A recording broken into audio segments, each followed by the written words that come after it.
আসসালামু আলাইকুম। খুব ভালো লাগছে সবার সঙ্গে দেখা করার এই সুযোগটা পেয়ে। এই পুলিশ সপ্তাহ উপলক্ষে এই সুযোগটা হলো। আপনাদের কাছ থেকে কিছু প্রাথমিক বক্তব্য শুনলাম, শুনে বুঝতে পারলাম যে অনেকগুলো কাজ অসম্পূর্ণ রয়ে গেছে, যেটা আমাদের পক্ষ থেকে করা উচিত। এর আগে একবার বসছিলাম আমরা নিজেদের মধ্যে, আমার কাছে খুবই খারাপ লাগছিল যে কিরকম পরিস্থিতিতে আপনাদেরকে কাজ করতে হয়। আমার জানা ছিল না যে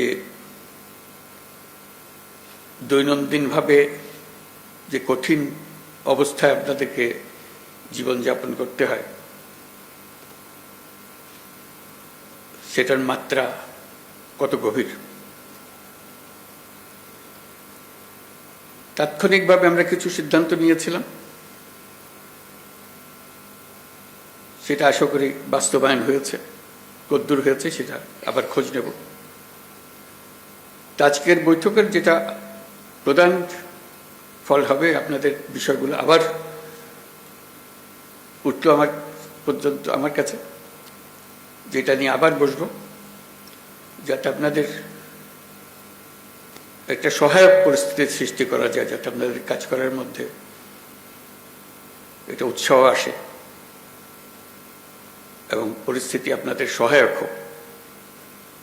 আজকে ভালো লাগলো যারা প্রযুক্তির মাধ্যমে বিভিন্ন জায়গা থেকে উপস্থিত আছে। আমি দেখছিলাম কোথা থেকে এসছে, সারা বাংলাদেশ জুড়ে সব জায়গা থেকে যোগদান করেছে। তাদের সবাইকে আমি দূর থেকে সালাম দিচ্ছি। আশা করি সুযোগ হবে ভবিষ্যতে একসঙ্গে বসে আলাপ করার।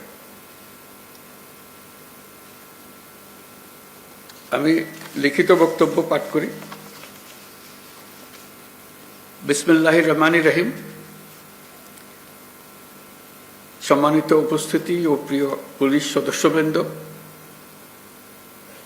পুলিশ সপ্তাহ 2025 উপলক্ষে বাংলাদেশ পুলিশের সকল সদস্যকে আমি আন্তরিক শুভেচ্ছা ও অভিনন্দন জানাচ্ছি।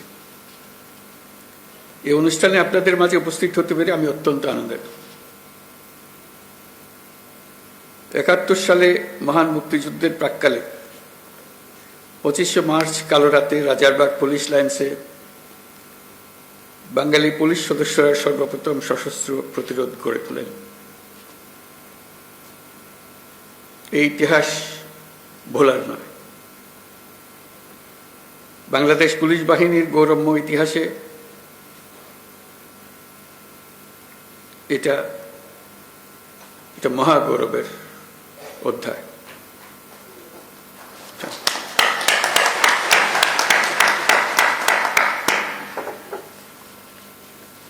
আজকের দিনে এই মহান মুক্তিযুদ্ধের শহীদ পুলিশ সদস্যদের আমি গভীর শ্রদ্ধা নিবেদন করছি। সর্বস্তরের মানুষের অধিকার, মর্যাদা, ন্যায় বিচার প্রতিষ্ঠিত হবে, কোনো বৈষম্য থাকবে না। যুগ যুগ ধরে এটাই ছিল মানুষের মহান আকাঙ্ক্ষা। এই আকাঙ্ক্ষা পূরণে জোর ভূমিকা রাখতে হবে আইন শৃঙ্খলা বাহিনীকে। স্বৈরাচারী শাসনামলের 15 বছরে দেশের পুলিশ বাহিনীকে দলীয় বাহিনীতে পরিণত করায় সমস্ত ব্যবস্থা ধ্বংস হয়ে গিয়েছিল। স্বৈরাচারের অবৈধ অন্যায় আদেশ পালন করতে গিয়ে পুলিশ বাহিনী ব্যাপকভাবে জনরোষের মুখে পড়ে। অনেক সৎ পুলিশ সদস্যদেরও এই জন্য মাশুল দিতে হয়েছে।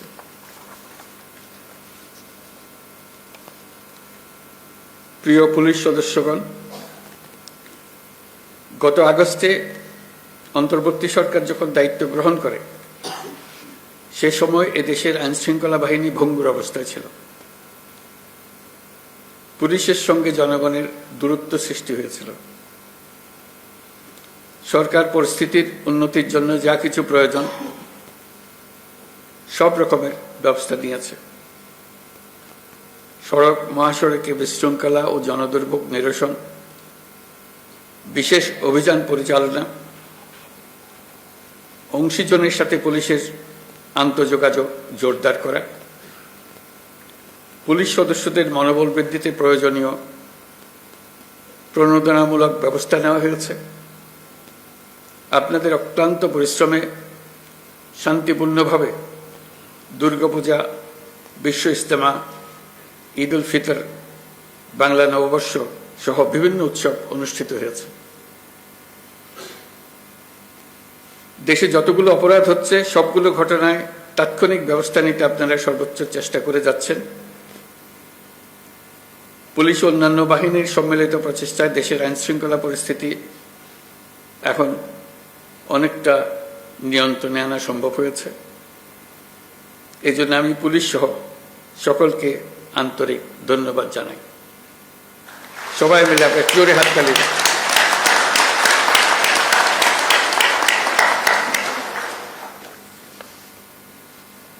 এই হাততালি আপনাদের প্রাপ্য।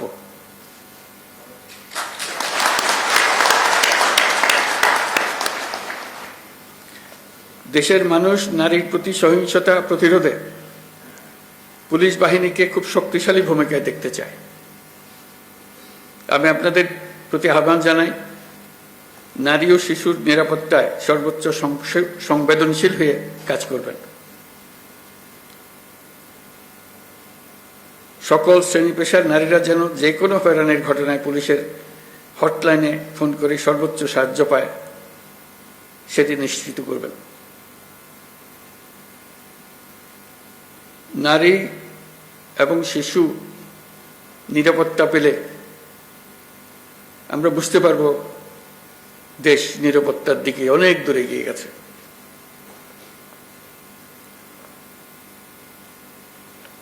আমরা জানি পুলিশ বাহিনীর সামনে নানা সীমাবদ্ধতা ও চ্যালেঞ্জ রয়েছে। অপ্রতুল জনবল, লজিস্টিক্স, পর্যাপ্ত বাজেট ইত্যাদি। কিন্তু আমাদের সবচেয়ে বড় চ্যালেঞ্জ হল বিগত 16 বছরে পুলিশ জনগণের মধ্যে যে দূরত্ব সৃষ্টি হয়েছে সেই দূরত্ব কমিয়ে আনা, পুলিশ বাহিনীর প্রতি মানুষের আস্থা ফিরিয়ে আনা। আমি বলবো এটা কঠিন না। একবার সে আন্তরিক পরিবেশ সৃষ্টি হলে এই বন্ধন অটুট থাকবে। আমাদের সমাজ যে একটা সুশৃঙ্খল সমাজ, সেটা প্রমাণিত হবে। আমাদের সবাই মিলে একটা সর্বাত্মক প্রচেষ্টা হবে যেন মানুষ এবং পুলিশের মধ্যে দূরত্ব আমরা গুছিয়ে ফেলতে পারি। মানুষ পুলিশকে দেখলেই তাকে বন্ধু হিসেবে বরণ করে নিতে এগিয়ে আসে। তার প্রতি কোনো বিরূপ মনোভাব যেন মানুষের মনে না থাকে। মাঠ পর্যায় থেকে শুরু করে সকল স্তরে আইন শৃঙ্খলা বাহিনীকে জনগণের বিশ্বাস অর্জনের জন্য কাজ করতে হবে। এই কাজটা আপনাদের কি করতে হবে, আর সরকারের দিক থেকে যা যা প্রয়োজন তা বাস্তবায়ন করা আমাদের দায়িত্ব। আমরা সে দায়িত্ব গ্রহণ করছি। পুলিশের সংস্কারের লক্ষ্যে অন্তর্বর্তীকালীন সরকার উদ্যোগ নিয়েছে। তৃণমূল পর্যায়ে কর্মরত পুলিশ সদস্যদের কল্যাণে কয়েকটি বিষয়ে দ্রুত ব্যবস্থা নেওয়া হয়েছে। আজকের এই মিটিংয়ের পরে আপনাদের সঙ্গে সবার সঙ্গে, সারা দেশের সবার সঙ্গে সাক্ষাৎ হওয়ার কারণে, আপনাদের কথা শোনার কারণে আমরা আবার দ্রুত একবার বসবো সবাই মিলে, যাতে করে যে সমস্ত সমস্যা আছে সেগুলা দ্রুত সমাধান বাস্তবায়ন করা যায়। সেটা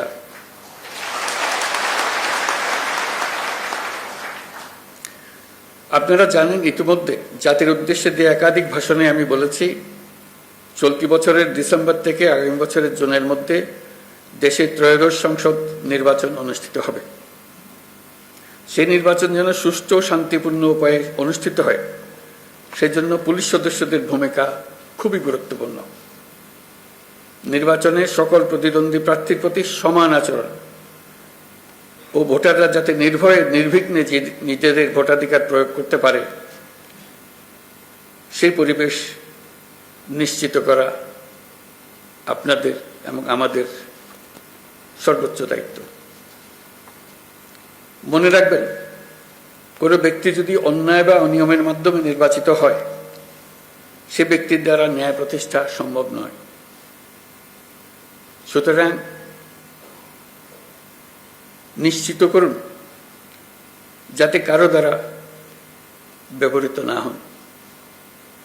সত্য ন্যায় প্রতিষ্ঠার ব্রত হিসেবে নির্বাচনে নিজেদেরকে নিয়োজিত করবেন।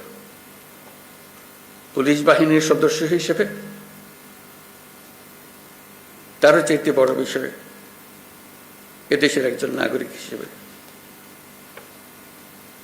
ভবিষ্যতে কখনো যেন পুলিশ বাহিনীকে দলীয় বাহিনী বা অন্যায় কাজে ব্যবহার না করা যায়, তার জন্য একটা সুষ্ঠু ও নিরপেক্ষ নির্বাচন অত্যন্ত জরুরি। নির্বাচনের আগের সময়টা অনেক কঠিন সময়। আপনাদের সজাগ দৃষ্টি রাখতে হবে পরাজিত শক্তি যেন কোনোভাবেই দেশকে অস্থিতিশীল না করতে পারে। আমি আগেও বলেছি, আবারও আপনাদেরকে নিয়ে স্মরণ করিয়ে দিচ্ছি সবাইকে, আমরা একটা যুদ্ধ অবস্থায় আছি।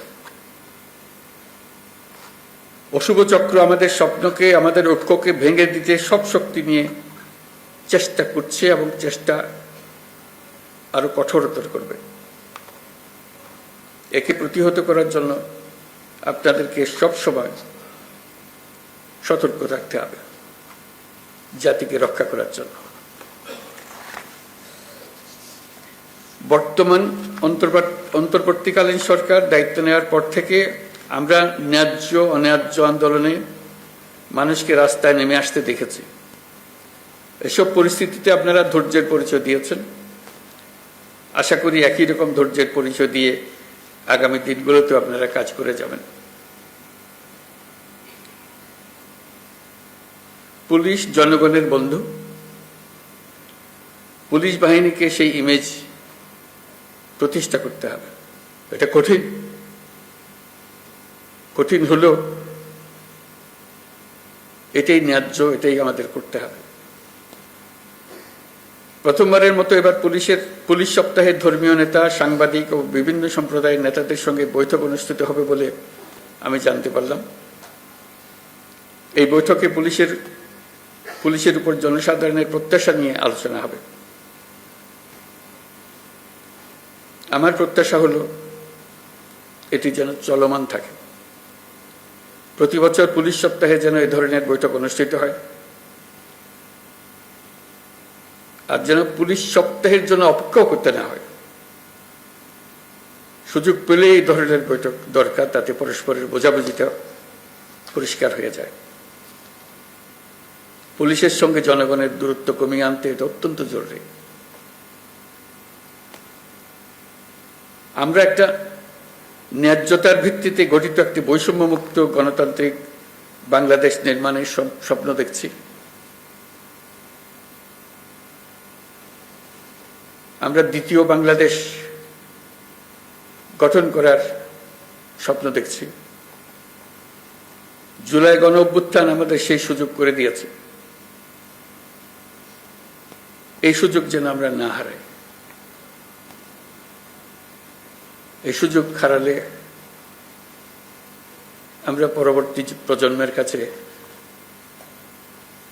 চিরজীবনের জন্য দায়ী থাকব। বিশ্বের বুকে একটি শান্তিপূর্ণ সমৃদ্ধ দেশ হিসেবে বাংলাদেশ মাথা তুলে দাঁড়াচ্ছে এবং মাথা উঁচু করে রাখবে সবসময়। এই স্বপ্ন পূরণে আপনাদের ভূমিকা অনেক।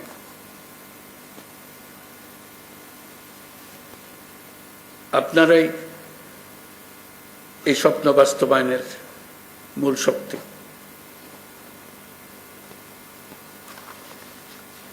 পুলিশের কাজকর্ম, পুলিশের সঙ্গে মানুষের সম্পর্ক, এটা দেখেই সারা দুনিয়া বিচার করে আমরা সভ্যতার কোন স্তরে আছি। আমরা সভ্যতার সর্বস্তরে যেতে চাই, এটাই আমাদের স্বপ্ন। এই স্বপ্ন বাস্তবায়নে আপনারা একটা অত্যন্ত গুরুত্বপূর্ণ শক্তি। বাংলাদেশ পুলিশ বাহিনী যেন গোটা বিশ্বে প্রশংসিত হয়, দেশের সকল মানুষের কাছে প্রশংসিত হয়, এই প্রত্যাশা নিয়ে আমার বক্তব্য শেষ করছি। সবাই ভালো থাকবেন। আসসালামু আলাইকুম।